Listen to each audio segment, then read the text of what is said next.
এই মুহূর্তের এক গুরুত্বপূর্ণ খবর, পাকিস্তানের বিরুদ্ধে ভারতীয় সেনার প্রিসিশন স্ট্রাইক। পাকিস্তানের 4টি এয়ার ডিফেন্স এলাকায় সশস্ত্র ড্রোন হামলা চালায় ভারতীয় সেনা। ভারতের সশস্ত্র ড্রোন হামলায় সম্পূর্ণরূপে ধ্বংস হয়েছে পাকিস্তানের একটি এয়ার ডিফেন্স রাডার।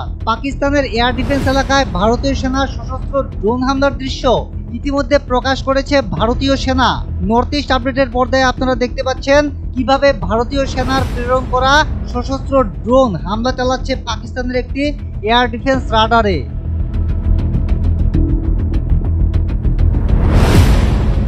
সশস্ত্র এই ড্রোন হামলায় সম্পূর্ণরূপে ধ্বংস হয়েছে পাকিস্তানের এয়ার ডিফেন্স রাডারটি। উল্লেখ্য, পাকিস্তান তুর্কি নির্মিত 300 থেকে 400 ড্রোন ব্যবহার করে ভারতের জম্মু কাশ্মীর, পাঞ্জাব, রাজস্থান এবং গুজরাটের বিভিন্ন এলাকায় চালিয়েছে হামলা। এতে সামরিক ঘাঁটি সহ সাধারণ নাগরিক এলাকা হয়েছে ক্ষতিগ্রস্ত। এর প্রতিউত্তরে ভারতীয় সেনা চালিয়েছে পাকিস্তানের বিরুদ্ধে precision strike.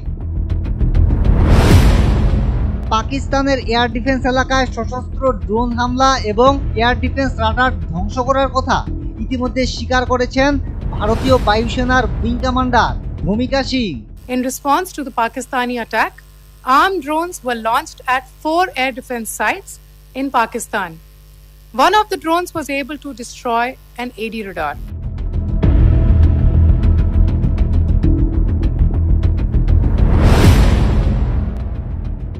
Bureau Report, North East Update।